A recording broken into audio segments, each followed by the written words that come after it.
চিরদিনই তুমি যে আমার এর অবস্থা বেশ কিছুদিন ধরেই ডামাডোলের মধ্যে ছিল। নায়িকা ছাড়াও কিছুদিন শুটিং হয়েছিল। তারপর আসেন শিরিন পল। বর্তমানে অপর্ণার চরিত্রে দেখা যাচ্ছে তাকে। ওয়েব সিরিজে কাজ করলেও টেলিভিশনে তিনি নতুন।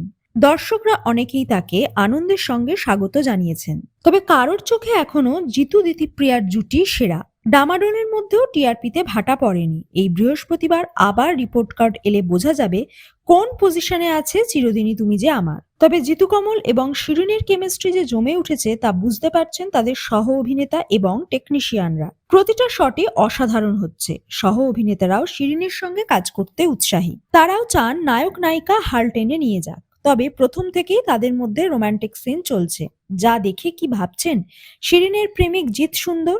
জিৎ নিজেও স্টার জলসার কম্পাসে অভিনয় করছেন। তারা দুজনেই থিয়েটার আর্টিস্ট, একসঙ্গে অনেক নাটক করেছেন। জিতুর সঙ্গে প্রেমিকার রোমান্টিক দৃশ্য দেখে কি বুকে চিনচিন করছে? তিনি বলেন শিরিন একজন অভিনেত্রী, তিনিও অভিনেতা। কোনটা অভিনয় আর কোনটা বাস্তব সেটা তিনি বোঝেন। বাকিদের থেকে তাদের কাজের পার্থক্য, তারা অভিনয় করেন, তারা কেউ কারুর সেটেও যান না। বিষয়টা তাদের কাছে পেশাগত, দুজনেই সেটা মেনটেন করেন। শুটিং শেষ হওয়ার পর তারা একসঙ্গে বসে দৃশ্যগুলো দেখেছেন। শিরিনের অভিনয় জিতের ভালো লেগেছে। জিতু কমল এসবিএফ এবং চ্যানেল কর্তৃপক্ষের প্রশংসায় অভিনেত্রী পঞ্চমুখ। জিতু কমল তাকে আগলে রাখছেন। সেটের সবাই দেখছেন যাতে তার কাজ করতে কোনো অসুবিধা না হয়। ইন্ডাস্ট্রিতে এই ধরনের ঘটনা প্রথম, যেখানে নায়ক নায়িকার মনোমালিন্যের জেরে বন্ধ হতে চলেছিল একটা সিরিয়াল।